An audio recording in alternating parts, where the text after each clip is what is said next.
In the in the previous video, I talked about the first three angas, or the first three limbs of yoga, that is yama, niyama, and asana. They also had touched upon the fourth limb, which is pranayama. So I have mentioned that asana is not the goal of yoga, or that is not uh, yoga per se. It is just a part.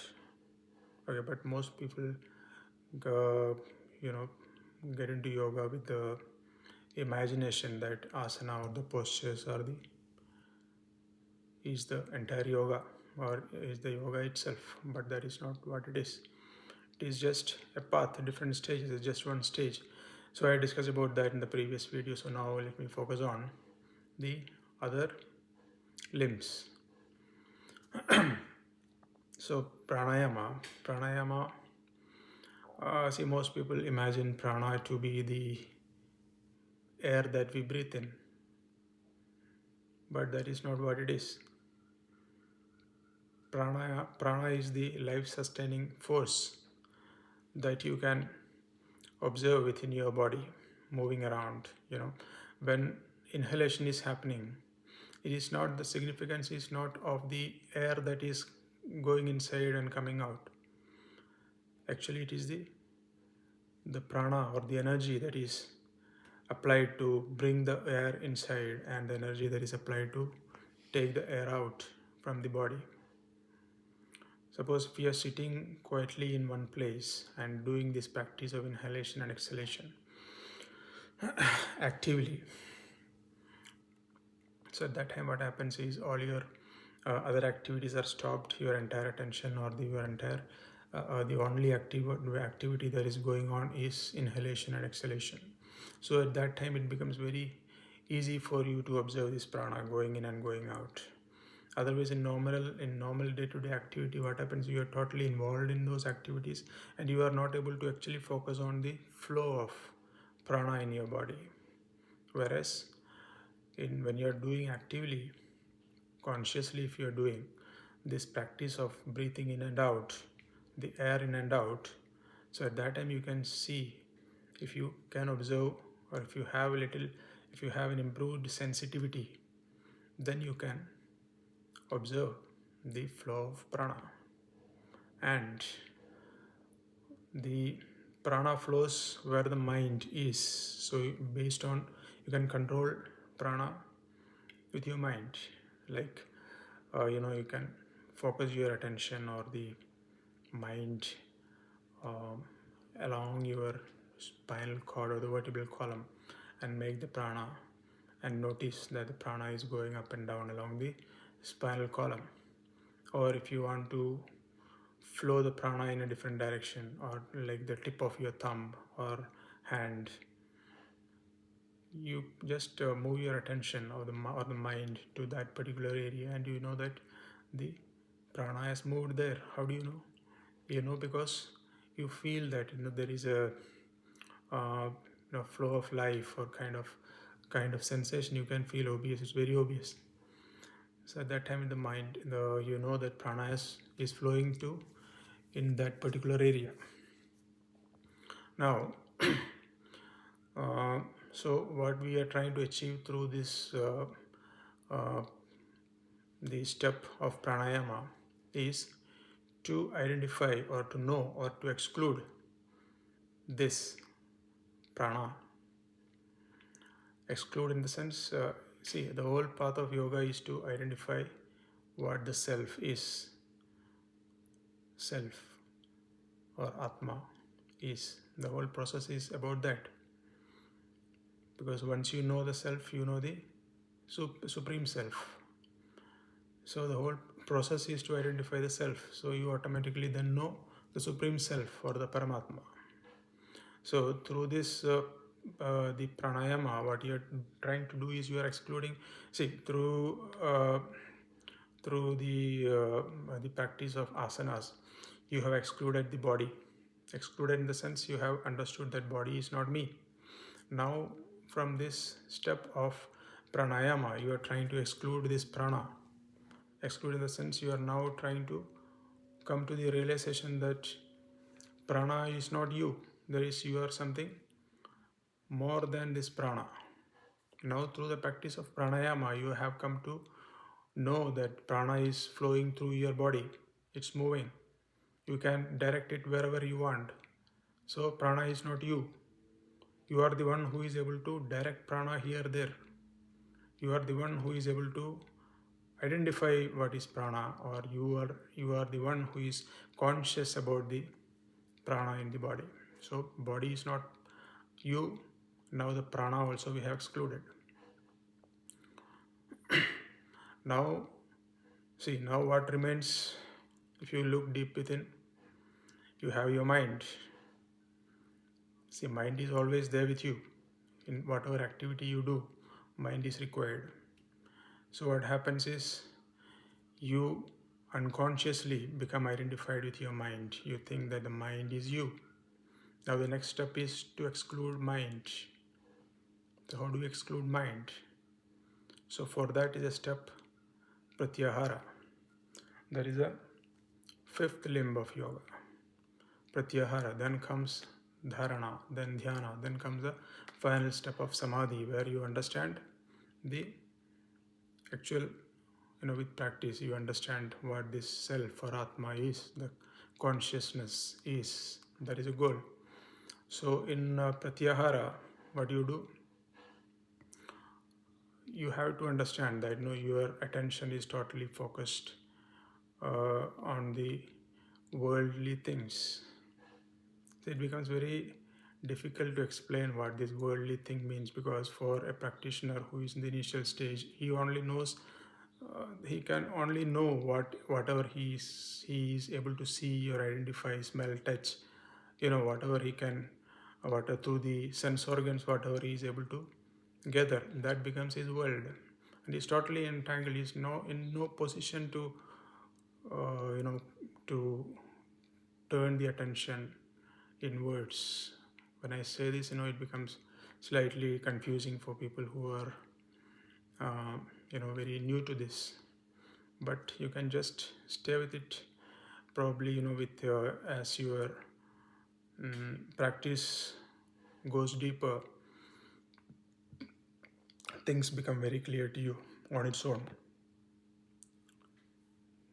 So the pratyahara, and pratyahara, what you do is you are slowly gathering your attention back from the worldly things where the mind is already stuck, about the different things. Now see, for example, when I am talking to you, this video, see, now I am looking at this. So if I am a worldly person, for me this is very true. I am talking to you, and there is camera, and I am looking at it, I am talking. Now what I am talking about, what I mean by diverting your attention, is to stop your focus on this camera or the whatever activity you're doing, and bring it back, or to stop it, or to keep silent, or at least try to achieve that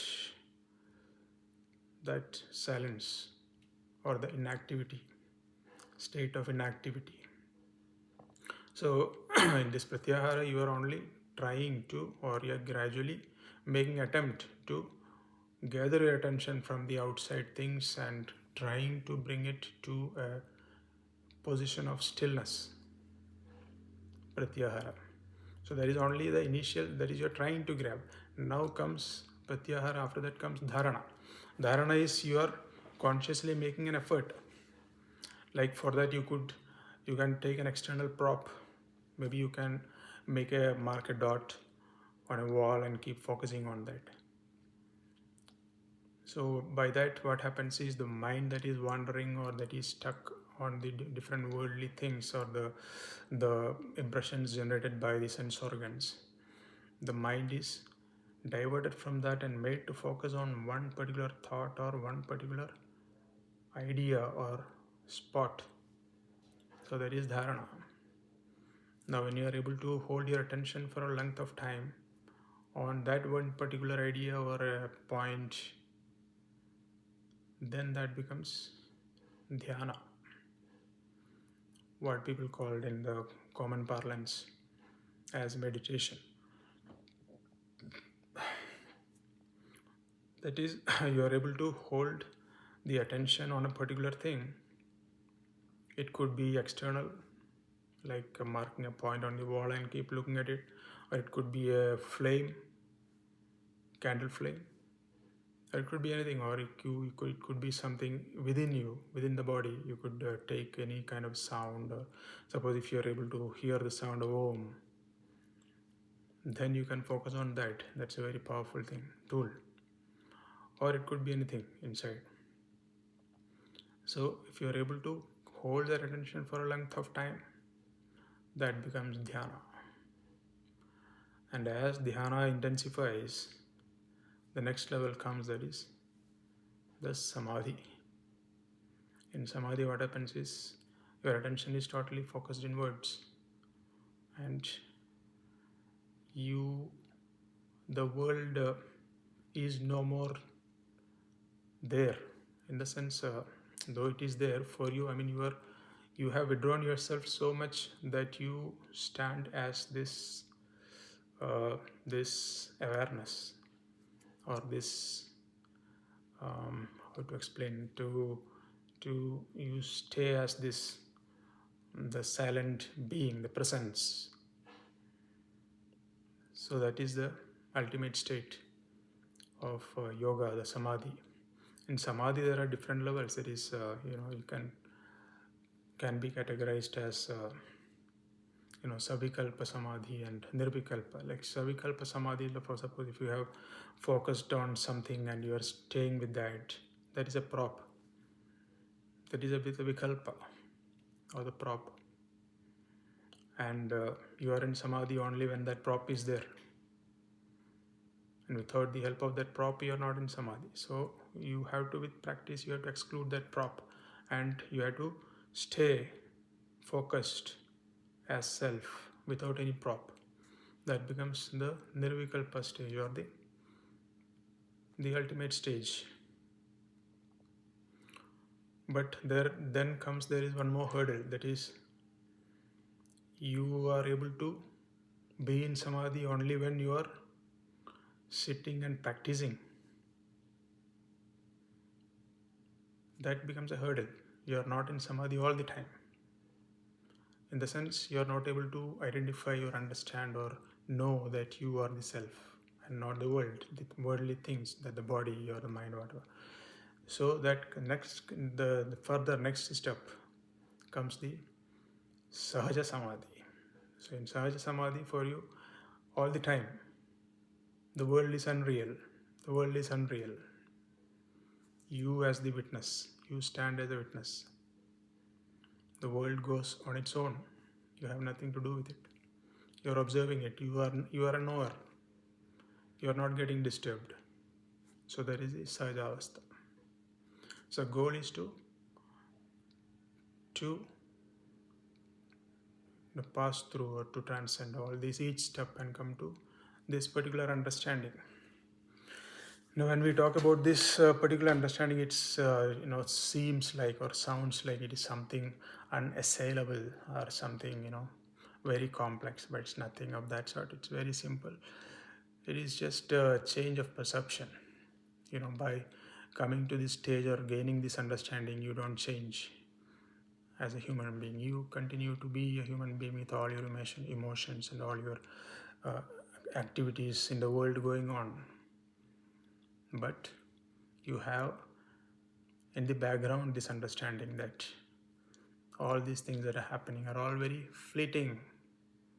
There's no point in holding on to these things that appear. You gain the understanding of letting go. No more holding on to things. So that way the sorrow or the pain reduces. You are more free. Mind gets unclogged. And that state of freedom, where you are not constrained by dogmas or superstitions, and you feel very free. And if even if failures happen in life, you are not much bothered. Things becomes very smooth. So that state can be called as freedom or moksha. So that is the state of reducing the sorrow and worldly difficulties. It's not that the worldly difficulties reduce, but you are not getting bothered, or you are not bothered. You are not affected by the difficulties that comes and goes as part of the human life. So that is a goal. So with consistent practice, everybody can come to this understanding and be free. Thank you.